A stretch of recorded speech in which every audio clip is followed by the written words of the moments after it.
नमस्कार सभी को। कक्षा 10 में हम कर रहे थे मॉडल पेपर और मॉडल पेपर के 16 प्रश्न हल कर लिए थे और 16 में भी पार्ट टू पार्ट जो अथवा वाले हैं वो सभी प्रश्न हल किए थे। और अब देखेंगे हम 17वां प्रश्न।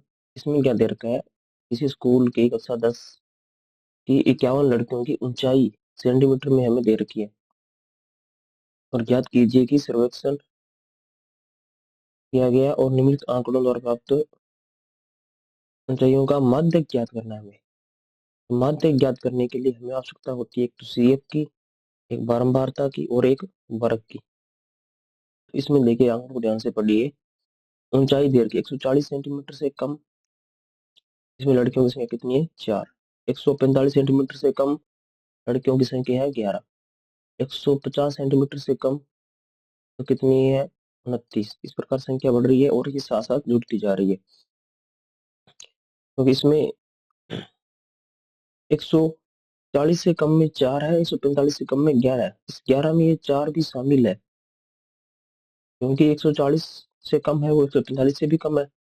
इसी प्रकार 150 से कम, 150 से कम में ये दोनों शामिल है, ये भी और ये भी। इस प्रकार ये कुल मिलाकर आप इसे एक तरह से सीएफ मान सकते हो। एक तरीके से क्या मान सकते हो आप, सीएफ, क्योंकि संचयी बारंबारता ही है, आगे वाले में आगे जुड़ती जा रही है। वर्ग नहीं दिया, वर्ग हम खुद बना लेंगे।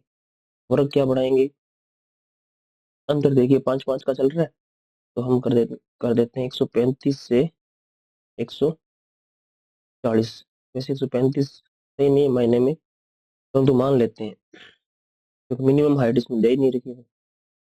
और इसमें फिर 140 से 145, 145 से 150, 150 से 155 और 55 से 160 और 160 से 165। ये आ गई वर्ग। अब इसमें हमें चाहिए बारंबारता एफ। तो पहले के तो 4 ले लेते हैं, दूसरे में ये 4 कम होंगे इसमें से, तो 11 में से 4 घटाएंगे तो बचेगा 7।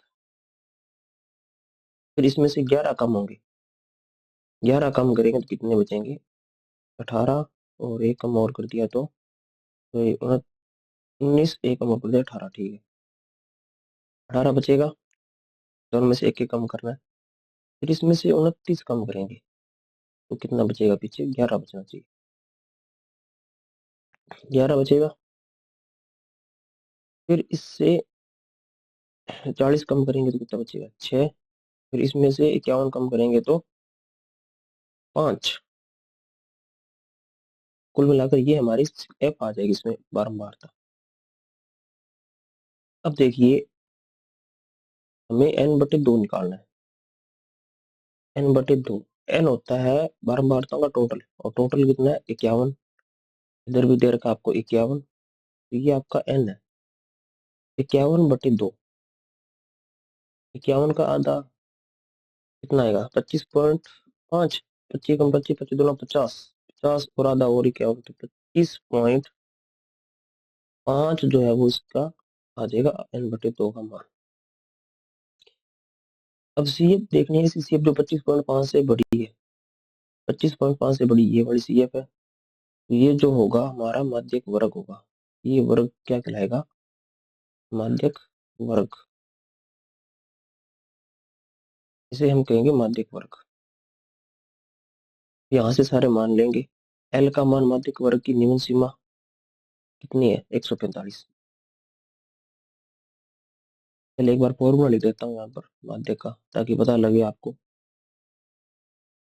माध्यक बराबर होता है L plus n/2 minus CF बटे में एफ गुणा एच। एल 145 आ जाएगी, n/2 निकाल चुके हैं हम। सीएफ कौन सी आएगी, तो सीएफ ध्यान रखना माध्यक वर्ग से पहले वाले वर्ग की लेते हैं, तो माध्यक वर्ग से पहले वाले वर्ग की सीएफ कितनी है 11 है, सीएफ आएगी 11। एफ माध्यक वर्ग की बारंबारता कितनी है, बारंबारता ये एफ बारंबारता 18 आएगी। इसके बाद बारंबारता के बाद हमें देखना है एच। एच होता है वर्ग का अंतराल, अंतर कितने का चल रहा है। तो यहाँ कितने का अंतर है, 5 का, तो 5। ये सभी मान इसके अंदर रख देंगे। एल की जगह लेंगे 25.5, 25.5। एन बटा 2 का मान 25.5 माइनस सी एफ, ये होती है 11, और बटे में एफ। एफ कितना है, एफ 18। एच कितना है, एच है 5। 25.5 प्लस 11 घटाएंगे तो कितना आएगा, 15, 14। 14.5 गुणा 5 और बटे में 18। और ये कैलकुलेशन करेंगे तो हमारा जो फाइनल आंसर है वो हमें प्राप्त हो जाएगा। गुणा भाग की प्रोसेस तो आप इतना तो कर लोगे। देखिए 25.5 प्लस 14.5 को 5 से गुणा करना है, तो 5 एकम 5, 5 के 20, 5 5 25, 5 2 और 7, 70। हाँ इतना ही आएगा लगभग, 7,025, यानी कि 72.25 बटे में 18। 18 का भाग कर लेंगे दशमलव के बाद, जितने दो अंक का आंसर निकालेंगे दशमलव के बाद में 18 का भाग करके, और फिर इसका और इसका क्या कर देंगे टोटल, तो फाइनल आंसर में प्राप्त हो जाएगा। इतना का आप कर लेना, ताकि क्वेश्चन जो है आज कंप्लीट करने की कोशिश करेंगे। 3 क्वेश्चन है डी पार्ट में, और 3 के डबल कर दो आप अथवा वाले करेंगे तो 6 क्वेश्चन है। ये वो और 2 ये 8 क्वेश्चन कंप्लीट करने की प्रयास करेंगे। तो अब इस प्रश्न में देखिए मैं क्या दे रखा है, माध्यक नीचे दिए गए बंटन का माध्यक 28.5 दे रखा है। ये भी आपका प्रश्नावली से ही है। तो प्रश्नावली कौन सी, 13वीं प्रश्नावली, इसका माध्यक का बुक का ही है क्वेश्चन ही। शायद माध्यक वाला चैप्टर आपका 13.3 है, तो उसी चैप्टर का है तीसरा या चौथा प्रश्न मिल जाएगा आपको। तो यूट्यूब पे कराया हुआ है ये प्रश्न, फिर भी एक बार स्पीड से इसको कर लेते हैं। माध्यक 28.5 दे रखा है, एक्स वाई का मान ज्ञात करना है। तो माध्यक के लिए हम सबसे पहले काम करते हैं सीए बनाना।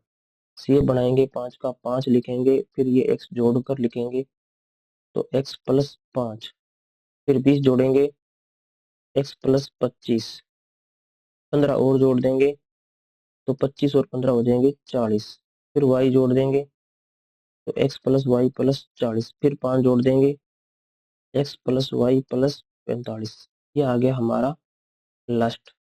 और इनका सबका टोटल कितना दे रखा है, ये दे रखा हमें देखो 60 दे रखा है। तो ये एन है हमारा, एन 60 दे रखा है, एन का मान 60 है। इसके बाद हम एन बटा 2 निकालेंगे, एन बटा 2, एन बटा 2 यानी कि 60 बटे में 2, कितना आएगा, 30 आएगा मान। ये मान 30 आ जाएगा, और ये भी इसके बराबर ही लेना है हमें, एक्स प्लस वाई प्लस 45, ये इसके बराबर है। यहाँ से हम एक मान निकाल लेंगे एक्स प्लस वाई का, एक्स प्लस वाई पर 45 प्लस का है, इस तरफ जाएगा तो माइनस का, 60 में से 45 घटाएंगे, पीछे आंसर आएगा 15। एक्स प्लस वाई बराबर आ जाएगा 15, एक समीकरण बन जाएगी हमारी। ये मान यहाँ से निकालना, इसके बराबर रखना हमें, ये भी आप ध्यान रखोगे। अब देखिए 30 से ठीक बड़ी सी एफ, इसकी हमें जरूरत नहीं पड़ेगी एक बार, क्योंकि हमें दे रखा है माध्य कितना है, 28.5। अब 28.5 किस वर्ग में आ रहा है, ये देखिए आप, 0 से 10 के बीच में आ रहा है, 10 से 20 के, 20 से 30 के, 30 से 40, इसमें से किसके बीच में ये वैल्यू 28.5 हमें प्राप्त हो रही है। तो 28.5 जो है 20 और 30 के बीच में होता है।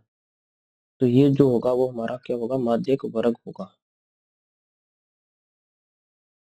अभी माध्यक का फॉर्मूला हमने किया था इसी क्वेश्चन में। तो आप मान के चलिए कि माध्यक का 3 नंबर का प्रश्न इस चैप्टर में से आपको प्राप्त होगा, एल प्लस एन बटा 2 माइनस सी एफ बटे में एफ और गुणा में एच। तो एल माध्यक वर्ग की निम्न सीमा होगी, कितनी है इसमें? 20, ये रही 20। और ये बारंबारता एफ, ये भी कितनी है? 20, एफ भी 20। सी एफ कितनी लेंगे माध्यक वर्ग से पहले वाले वर्ग की, तो कितनी है? x plus 5, x plus 5 n बटा 2 है ही। एच वर्ग का अंतर कितने का चल रहा है? तो 20 से 30 के बीच में कितने का अंतर है? 10 का। तो अंतर है 10 का। एल का मान रखेंगे 20 प्लस एन बटा 2, एन बटा 2 यानी कि 30 minus C F, C F का मान है x प्लस 5 बटे में एफ, एफ कितना है? 20। बारंबार अंतर भी कितना है इसका? अंतर है 10 का। तो एक जीरो से जीरो कट जाएगी। माध्यक का मान हमें दे रखा है 28.5, तो वही लिखेंगे हम यहाँ पर 28.5। 28.5 प्लस का 20 माध्यक की तरफ आएगा तो हो जाएगा माइनस का। बराबर में क्या बचेगा? 20, 30 माइनस का अंदर लेके जाएंगे, माइनस का निशान, तो माइनस का एक्स माइनस का 5, माइनस का एक्स माइनस का 5 बटे में आएगा 2।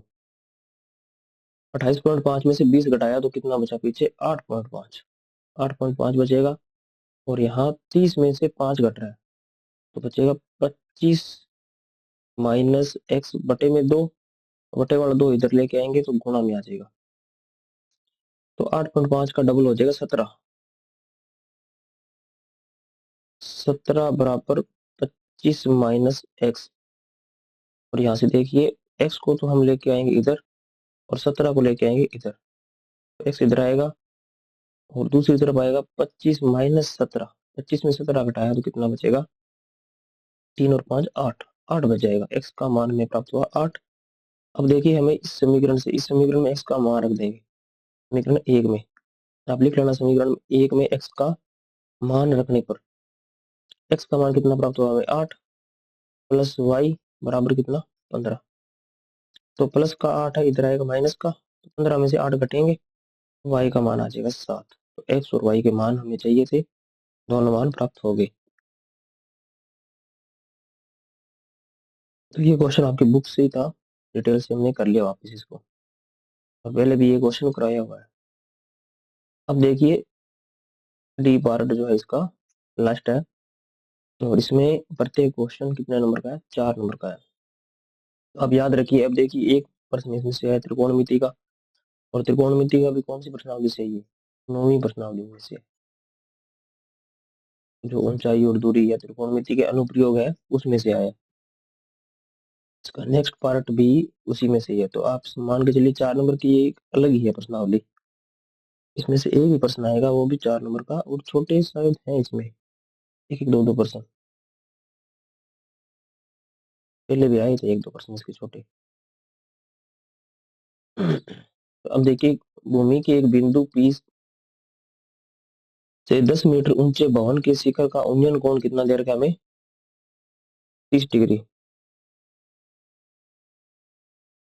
तो भवन के शिखर पर ध्वज को लहराया गया है और P से ध्वज के शिखर का उन्नयन कोण 45 डिग्री है। तो ध्वज दंड की लंबाई और बिंदु P से भवन की दूरी हमें ज्ञात करनी है। तो इसमें समकोण त्रिभुज बनेगा एक। तो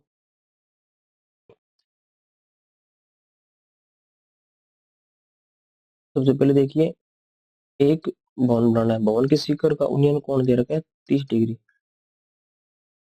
भवन के शिखर पर एक ध्वज लगाया गया है और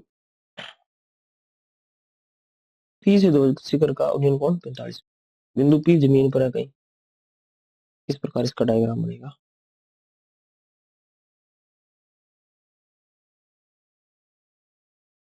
एक समकोण त्रिभुज लेंगे पहले, और ये दूरी, ये बिंदु P लेंगे हम यहाँ पर, पॉइंट P।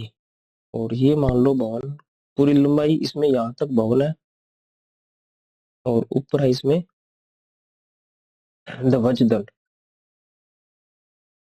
तो ये तो भवन आ जाएगा, और इससे ऊपर ध्वज। एक तो इसको इससे मिला दिया और एक मिला दिया इसको ऊपर वाले पॉइंट से। अब देखिए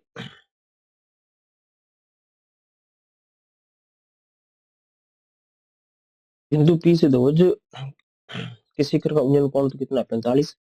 ऊपर वाला कोण जो है वो कितना है 45। और क्या दिया इसमें, और भवन के शिखर का उन्नयन कोण, भवन के शिखर का उन्नयन कोण, दोनों लाइनें एक साथ मिक्स हो चुकी है पर इसको एक बार फिर से बनाते हैं लाइन को।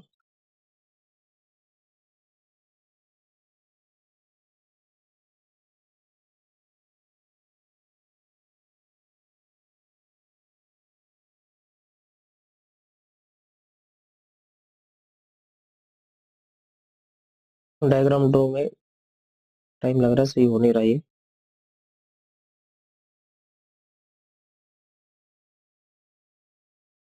फिर ये डी पार्ट जो कल की क्लास में करेंगे। इसके सभी क्वेश्चन जो है वापस 6% है, 6% एक क्लास में हम कंप्लीट कर लेंगे। इसमें डायग्राम में प्रॉब्लम आ रही है, ये इसमें ड्रॉ नहीं हो रहा है एक बार। तो ठीक है, आप इसमें सी पार्ट तक कंप्लीट कीजिए मॉडल पेपर, बाकी हम नेक्स्ट क्लास में करेंगे।